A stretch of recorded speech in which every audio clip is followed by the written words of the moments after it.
నమస్తే తెలుగు రాజ్యంకి స్వాగతం. నేను మీ సంధ్య.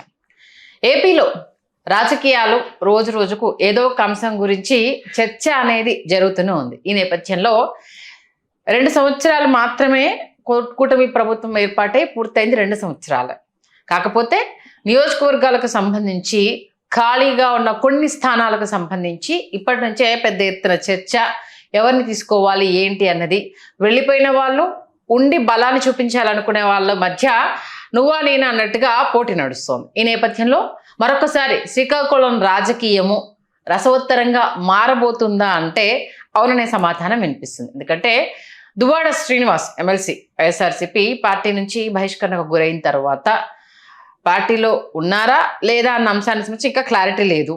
ఈ నేపథ్యంలో కిల్లి కృపారాణి మాజీ కేంద్ర మంత్రి మరొకసారి వైఎస్ఆర్సీపీలో జాయిన్ కాబోతున్నారు. అక్కడి నుంచి పిలుపుల నేపథ్యంలో శ్రీకాకుళానికి సంబంధించి ఆవిడ రేపు కాబోయే అభ్యర్థి రూపకంగానే ఆవిడని వైఎస్ఆర్సీపీలో ఆహ్వానించబోతున్నారన్న నేపథ్యంలో మరి దువ్వాడ శ్రీనికు చెక్ పెట్టబోతున్నారా, ఆయన ఎంపీగా నేను రాబోయే రోజుల్లో కంటెస్ట్ చేస్తాను అంటూ కూడా ఇక్కడ కామెంట్స్ చేసినట్టుగా వినిపించిన నేపథ్యంలో అధిష్టానం ఒక అడుగు ముందుకేసి మరి కిల్లి కృపారాణి గారి ఎంట్రీని ప్లాన్ చేస్తున్నారా అన్న చర్చ నడుస్తోంది. పూర్తి డీటెయిల్స్ తెలుసుకునే ప్రయత్నం చేద్దాం. చరిత్రకారులు, రాజకీయ విశ్లేషకులు చిలక శ్రీకాంత్ గారు మనతో ఉన్నారు. ఆయన మాటల్లోనే. శ్రీకాంత్ గారు నమస్తే అండి. ఆల్మోస్ట్ కాంగ్రెస్లో కేంద్ర మంత్రిగా చేశారు. తర్వాత 2014 బైఫర్కేషన్ తర్వాత కాంగ్రెస్లోనే పోటీ చేసి 10 ఏళ్ల పాటు అనుకుంటాను వైఎస్ఆర్సీపీలో ఉన్నారు. అధిష్టానం గుర్తించలేదు అన్న బాధతో షర్మిల గారితో కలిసి మళ్ళీ కాంగ్రెస్ గుట్టుకే వెళ్ళారు. ఇప్పుడు మళ్ళా తిరిగి వైఎస్ఆర్సీపీకి రాబోతున్నారట, నిజమా? ఖచ్చితంగా కిల్లి కృపారాణి గారిని తీసుకురావడానికి ధర్మాన సోదరులు వాళ్ళు శక్తివంచన లేకుండా కృషి చేస్తున్నారని అర్థమవుతుంది. ఎందుకంటే దువ్వాడ శ్రీనివాస్ మొన్న చేసినటువంటి వ్యాఖ్యలు ఏవైతే ఉన్నాయో పార్టీ నుంచి సస్పెండ్ చేశారు. సస్పెండ్ చేసినా నాకు ఆ పార్టీ మీద ప్రేమ ఉంది, పార్టీ మీద గౌరవం ఇప్పటికీ ఉంది.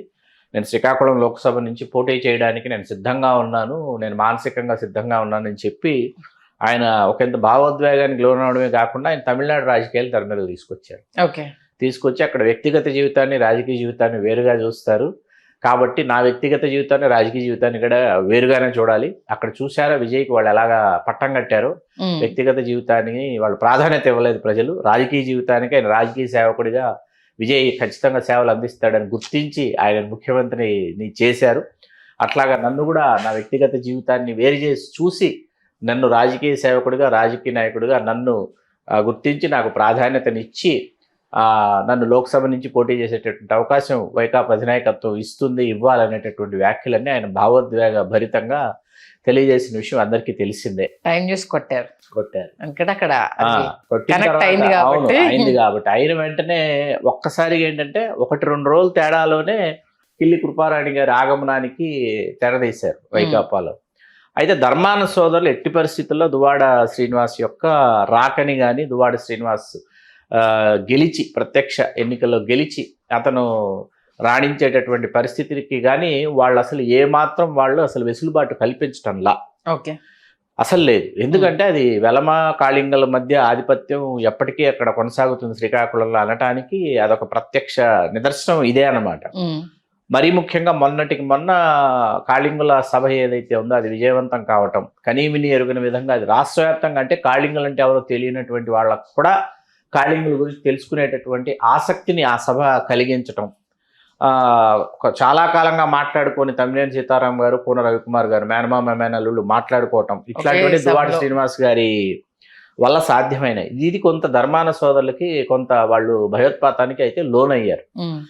కాపులు, ఉత్తరాంధ్ర కాపులు, వెలమలు, కాళింగులు శ్రీకాకుళం జిల్లాలో ప్రధాన స్రవంతులు కనిపిస్తారు. శ్రీకాకుళం లోక్సభ నియోజకవర్గాన్ని ఒకసారి తరచి చూస్తే దశాబ్దాల తరబడి కాళింగులు తమ ఆధిపత్యాన్ని చాటుకుంటూ వచ్చారు. బొడ్డేపల్లి రాజగోపాలరావు గారు ఆయన 3 పర్యాయాలు వరుసగా చేసి, ఆ తర్వాత గౌతు లచ్చన్న గారు కల్లుగీత సామాజిక వర్గం, ఆచార్య ఎన్జి రంగా గారు కమ్మ, ఆ తర్వాత మళ్ళీ బొడ్డేపల్లి రాజగోపాలరావు గారు మరొక 3 పర్యాయాలు, మొత్తంగా ఆయన 9 ఎన్నికలు చేశారు. 9 ఎన్నికలు చేసి ఆయన 6 సార్లు గెలిచినటువంటి అరుదైనటువంటి నేత. ఆ తర్వాత కణితి విశ్వనాథం గారు 2 పర్యాయాలు చేశారు, ఆయన కాళింగ సామాజిక వర్గం. ఆ తర్వాత 96 ఎన్నికలు ఏవైతే ఉన్నాయో అప్పటికి కానీ ఈ పొలినాటి వెలమ అంటారు. పల్నాటి వెలమల్ని అక్కడ పొలినాటి వెలమ అనే పేరుతో పిలుస్తారు. బీసీ కేటగిరీలో ఉంటారు. కింజరాపు ఎర్రన్నాయుడు గారి కుటుంబం వాళ్ళు 96 నుంచి ఎర్రన్నాయుడు గారు వచ్చి ఎర్రన్నాయుడు గారు వరుసగా 4 పర్యాయాలు గెలిచి ఆయన కేంద్ర మంత్రి అయ్యి అలా 2009 ఎన్నికల వరకు 96, 99, 2004 వరుస ఎన్నికల్లో 96, 98, 99, 2004 వరుసగా 4 ఎన్నికలు. 4 ఎన్నికల్లో ఎర్రన్నాయుడు గారు గెలిచి ఆయన కేంద్ర మంత్రి కావడం. 2009లో ఎర్రన్నాయుడు గారిని ఓడించాలంటే కాంగ్రెస్ పార్టీ ఆలోచించింది ఏ సామాజిక వర్గం నుంచి మనం అవకాశం ఇస్తే. 2004 వాళ్ళు కృపారాణి గారిని తీసుకొచ్చి ప్రయత్నం చేశారు, సాధ్యపడలా. 2009కి సరిగ్గా ప్రజారాజ్యం కూడా పోటీలో ఉండటంతో ఏమైందంటే కృపారాణి గారి గెలుపు సాధ్యమైంది. ఆవిడ గెలిచి ఆవిడ కేంద్రంలో ఆవిడ ఐటీ మినిస్టర్గా చేశారు. ఆవిడ వృత్తిరీత్యా డాక్టర్ గారు. ఆ తర్వాత 14లో ఆవిడ కాంగ్రెస్ పార్టీ నుంచి పోటీ చేస్తూ 14 ఎన్నికలకి మనకి రామ్మోహన్ నాయుడు వచ్చేసారు. ఎర్రనాయుడు గారు ప్రమాదవశాత్తు మరణించారు కాబట్టి వరుసగా 14, 19, 24 వరుస ఎన్నికల్లో రామ్మోహన్ నాయుడు గెలిచారు. 19 ఎన్నికల్లో దువ్వాడ శ్రీనివాస్ గారు, పేడాడ తిలక్కు శాసనసభకు పోటీ చేశాడు. దువ్వాడ శ్రీనివాస్ గారు లోక్సభకు వచ్చారు. 19 ఎన్నికల్లో కిలి కృపారాణి గారు దువ్వాడ శ్రీనివాసుని కావాలంటే శాసనసభకు పోటీ చేయించండి, నాకు ఇవ్వండి, నేను పోటీ చేస్తానని ఆవిడ కోరిన ఆవిడకి ఇవ్వాల జగన్మోహన్ రెడ్డి గారు. ఎందుకని? దువ్వాడ శ్రీనివాస్ మీద అంత నమ్మకం. ఓకే. దువ్వాడ శ్రీనివాస్ గారికి అవకాశం ఇచ్చారు. ఆయన కూడా కేవలం 7,000 లోపు ఓట్ల తేడాతోనే ఓడిపోయారు. లోక్సభకి 7,000 లోపు ఓట్ల తేడాతో ఓడిపోవడం అంటే ఇవ్వాల. కాబట్టి 19 ఎన్నికల అనంతరం ఏంటంటే తర్వాత కూడా జగన్మోహన్ రెడ్డి గారు శాసనమండలికి ఎంపిక చేయటం, ఎమ్మెల్సీని చేయటం. 24 ఎన్నికల్లో కూడా ఆవిడ ఆశించారు. 24 ఎన్నికల్లో కృపారాణి గారిని కాదని మళ్ళీ పేడాడ తిలక్ని లోక్సభకి, దువ్వాడ శ్రీనివాస్ శాసనసభకి పంపించారు. దాంతో ఆవిడ ఆగ్రహించి ఆవిడ షర్మిల గారి సమక్షంలో వెళ్ళి తిరిగి మరొక మారు కాంగ్రెస్ కండువా కప్పుకున్నా కూడా ఆవిడ అక్కడేమో అంత సంతృప్తికరంగా లేరు. అసలు కాంగ్రెస్ పార్టీనే ఆంధ్ర రాష్ట్రంలో ఉందా లేదా అనేటటువంటి పరిస్థితి దాదాపుగా లేదనే రాజకీయ విశ్లేషకులు భావిస్తారు కాంగ్రెస్ పార్టీ. అంటే ఇప్పుడు ఓన్లీ ఎంపీ సెగ్మెంట్ కి మాత్రమే కిలి కృపారాణి వెళ్ళిపోతే ఈయన ఎలాగో శాసనసభకు ఖాళీగా ఉన్నట్టే. పేడాడ తిలక్ గారు ఉన్నారు, తమ్మినేని సీతారాం గారు. అక్కడ మీకు ఈక్వేషన్స్ కుదరట్లా.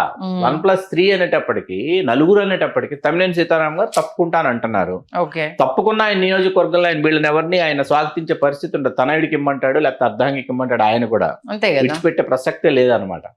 కాబట్టి 4 ఒకే సామాజిక వర్గం అంటే సాధ్యపడదు. ఓకే. మొత్తానికైతే శ్రీకాకుళం రాజకీయం రాబోయే రోజుల్లో రసవత్తరంగా మారింది. ఇప్పటికే ధర్మాన సోదరులు జరుగుతోంది. అది బాగా అది ఒకరింత వైకాపాకి తలనొప్పి కూడా, పాపం తల బొప్పి కడుతోంది వాళ్ళకి. ఏముంది, ఎవరినో ఒకరిని ఎమ్మెల్సీకి కన్వర్ట్ చేయడము, లేకపోతే కేంద్ర మంత్రి ఇస్తాను అనేసి అంటూ అప్పటికి మనం గెలిచిన తర్వాత అకామిడేట్ అనేది వేరే రకంగా సర్ది చెప్పేసుకోవడం. కాకపోతే ఎంతవరకు అది అంటే ఆధిపత్య పోరు వచ్చినప్పుడు ఎంతవరకు ఎవరు వింటారు, ఎవరు తగ్గుతారు అనేది క్వశ్చన్ మార్క్. వీటినన్నింటినీ దృష్టిలో పెట్టుకునే ఈ సమతుల్యత అంటే అన్ని పార్టీల్లో ఈ సమస్య ఉందండి. అదే, ఎందుకంటే నాయకులు పెరుగుతున్నారు, సీనియర్లు తప్పుకోవటం లేదు, కొత్త నాయకులు పుట్టుకొచ్చేస్తున్నారు. ఈ నేపథ్యంలో ఏంటంటే నియోజకవర్గాలు పెరగట్లా. ఒకవేళ నియోజకవర్గాల పెంపు అయితే ప్రాబ్లం ఉండదు, సాధ్యమవుతుంది. నియోజకవర్గాల పెంపు అందుకే జరగాలని పట్టారు అందరూ. చూద్దాం, ఇంకా టైం ఉంది కదా, బోల్డంత టైం ఉంది. ఎలక్షన్స్ ఇప్పుడు అప్పుడే ఏం లేవు. కాకపోతే ఏంటంటే వాళ్ళ ఆ నియోజకవర్గాల్లో పబ్లిసిటీ చేసుకోవడానికి టైం పడుతుంది కాబట్టి ఈ యాజ్ ఎర్లీ యాజ్ పాసిబుల్ అయితే ప్లస్ అవుతుందన్న ఆలోచనలో ఉన్నా. బట్ ఈ ఇయర్కి అది తూర్పుది దండం పెట్టడమే కాబట్టి నెక్స్ట్ టైం ఎలా ఉంటుంది అనేది చూద్దాం. ఇంకా మంచి విశ్లేషణ ఇచ్చారు. ధన్యవాదాలు శ్రీకాంత్.